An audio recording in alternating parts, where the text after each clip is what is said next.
Magandang oras mga kababayan, mga ka-Golden Boy. Parang hindi ako maniniwala dito sa balita. Ito yung video nga pala, courtesy ng ating ka-vlogger na sa iyong araw. Magaling na vlogger to, bisitahin nyo rin ang channel niya. Mga kababayan, mga ka-Golden Boy, merong balitang ngayong 2024 to 2025 ay nagbabayad na naman pala si PBBM ng 2 billion pesos mahigit na interest ng ating mga inutang. Grabe no, sa lahat ng presidente, si PBBM lang nakapagbayad ng interest ng utang. At yung mga nauna ay utang ng utang lang, kahit interest ay hindi talaga binabayaran. Kaya lumalaki yung sumusunod na presidente. Ayan yung nagiging kuba eh. Kaya ang sinunod ni PBBM galing sa 6 na presidente ay meron yatang 13 trillion o 14 trillion pesos na utang natin sa World Bank. At yan ay dahan-dahan na binayaran ni PBBM. Noong 2024, nagbayad din siya ng hindi man malaki pero at least ay nakapagbayad. Katulad ngayon, 2 billion pesos yata ang binayad. So ito atin ang panoorin ang balita courtesy ng sa iyong araw. Hindi na tayo masyado updated. Pero kapag nabayaran na, saka tayo na-inform. Pangulong Bongbong Marcos, ginulat ang buong bansa. Pati mga kritiko, nagulat din. Pati ako nanlaki ang mata. Kaya hindi nga nabalitaan natin eh. Ibinabalita. Kahit ako hindi ako naniniwala, pero ito, binabalita pala eh. Ito, talagang nagbabayad 2025, pakinggan natin ha, ng maigi. Baka sabihin niyo na 2024 pa to. Pangulong Bongbong Marcos, binayaran ang napakalaking utang. Halika, atin itong pag-usapan mga kaibigan. Samantala, nagbayad ng halos 90 Ayan. billion pesos na utang ang Pilipinas noong November 2025. Sa datos ng Bureau of Treasury, mas mataas ito ng 36.7% kumpara sa 65.78 billion pesos na ibinayad ng bansa sa parehong buwan noong 2024. Umabot naman sa 2.02 trillion pesos ang kabuang utang ng bansa na nabayaran mula January hanggang November 2025. Mas malaki kumpara sa 1.95 Ayan, so, billion pesos sa parehong panahon ito. noong 2024. Sandali ha, ito kahit si Katunying Hindi tayo masyado updated, pero ay nagulat. Sinabi niya, nakapagbayad pala tayo. O, di ba? 2024, nagbayad tayo. 2025, ito ngayon yan. Nagbayad pala tayo, 2 billion pesos ang ibinayad. So, 2 billion, malaki-laki na yan. Pero wala yan. Walang kwenta ang 2 billion. Sa DPWH, ay halos 200 billion yung nakulimbat eh. Kaya itong naibayad ni PBBM ngayon na 2 billion para sa mga interest ng utang ay wala pa rin yan kumpara natin sa DPWH na kinulimbat. Kaya nga galit na galit si PBBM. Dahil nga kaunti lang ang nabayad natin sa mga utang pero yung ninakaw ay napakalaki. Yung mga ninanakaw halos pambayad na yun sa utang. Grabe. Ngayon ay meron yata tayong utang na 7 trillion ba yung inutang natin? Yung budget kasi natin ay nasa 13 trillion eh. Yung 2025 budget para sa lahat ng gagastusin ng Pilipinas.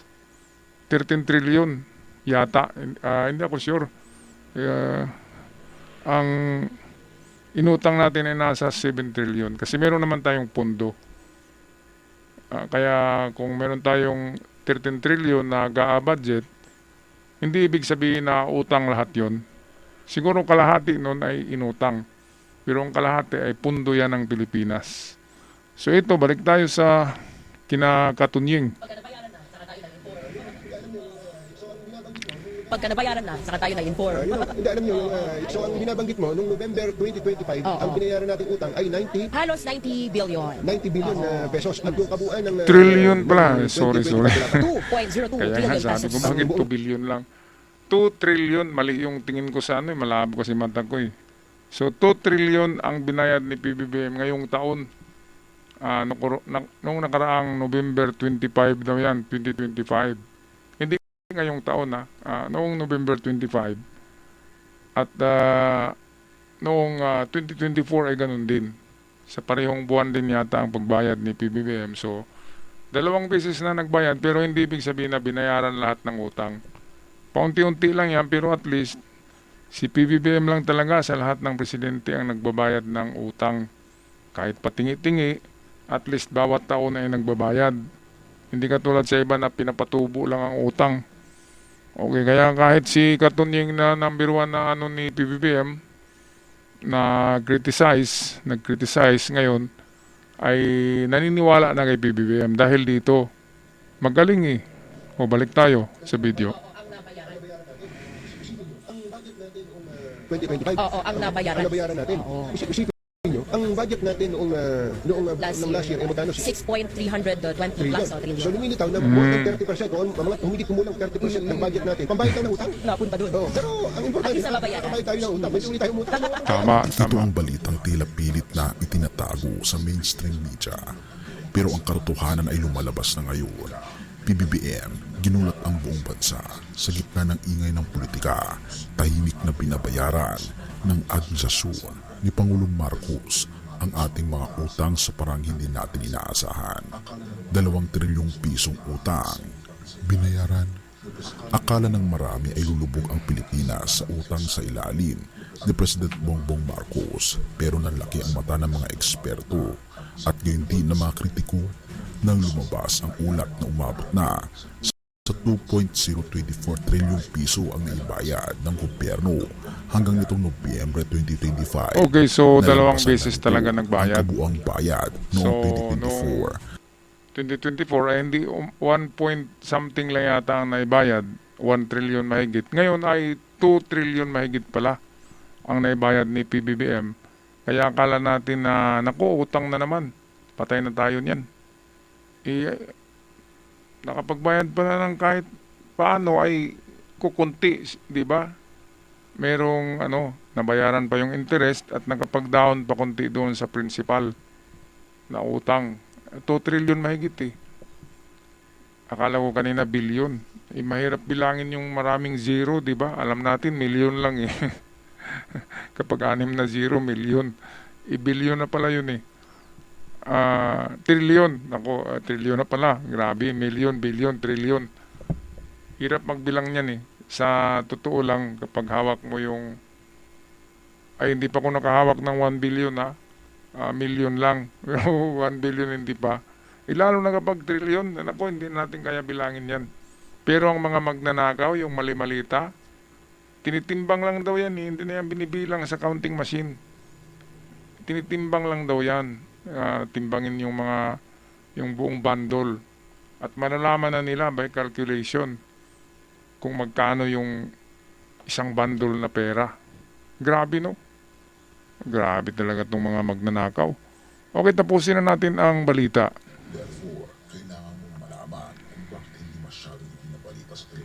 Therefore, kailangan mong malaman kung bakit hindi masyadong ibinabalita sa telebisyon o sa mga mainstream media. The government debt just keeps getting bigger, hitting a record 17.65 trillion pesos by end November. Bureau of the Treasury data shows this is up nearly 0.5% from 17.56 trillion pesos in October 2025, already above the government's own 17.36 trillion peso projection. The rise stems from net issuance of domestic and external debt, partly offset by lower valuations. So ito, balik tayo sa video.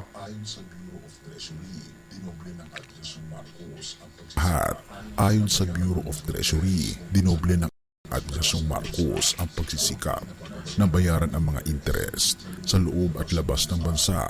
Pero ang hindi napapansin ng marami ay bilyong-bilyong na pupunta sa mga lokal na nagpapautang.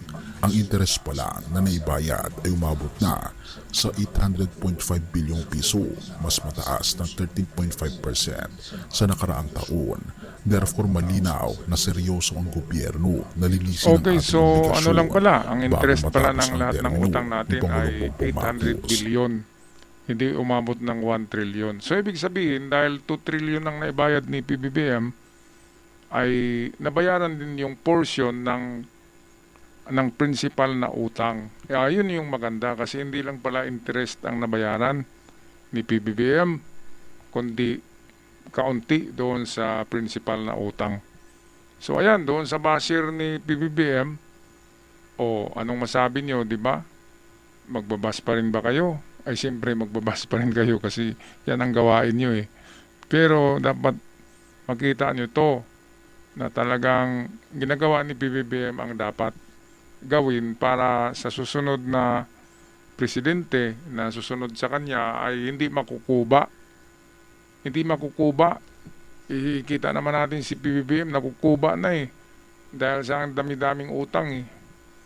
Oh, by the way, hindi niya utang lahat yan. Ang utang ni PBBM ay nasa, sa ngayon, nasa ano na yata, 5 trillion mahigit, almost 6 trillion. Utang ni Duterte noon, 7 trillion mahigit. Pinakamalaki kasi na utang si Digong.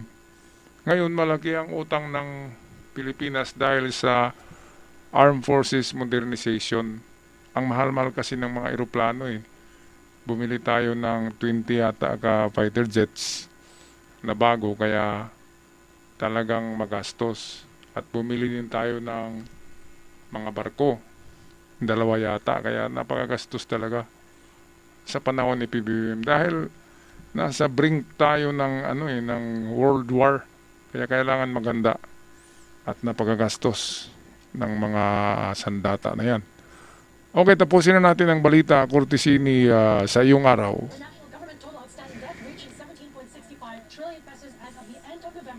The national government total outstanding debt reaching 17.65 trillion pesos as of the end of November 2025. The Philippine Treasury Bureau says this is higher by 0.5% from its 17.56 trillion level at end October 2025 and consistent with a full-year borrowing program. It cites the net issuance of domestic and external debt, which was partly offset by Okay, significantly lower so valuations of medyo foreign malaki currency pala sa denominated taon na ito obligations na due to ibayad the ni peso's PBBM appreciation. kumpara noong 2024. Kaya pasalamat tayo. Meron tayong presidente na nag-iisip na bayaran yung utang. Yung iba talaga ayaw bayaran eh. Kasi yung bayaran nila ay wala na silang makulimbat. Ayan, so kahit na napakalaki ng problema ng Pilipinas, ay naisipan pa rin ni PBBM na magbayad ng ating utang. Yan ang maganda sa tao, yung taong nagbabayad ng utang. Okay, so anong masasabi niyo dito sa good news na ito? Mga ka-Golden Boy, pag-comment sa ating comment section sa aking Ibed followers. Maraming salamat sa lahat sa inyong suporta at sa mga bago pa lamang sa channel na Padpad ngayon. Pag-comment at pag-subscribe sa ating channel. Yan ay malaking tulong at hindi ko kayo makalimutan. Hanggang sa muli, paalam, love and peace, not war.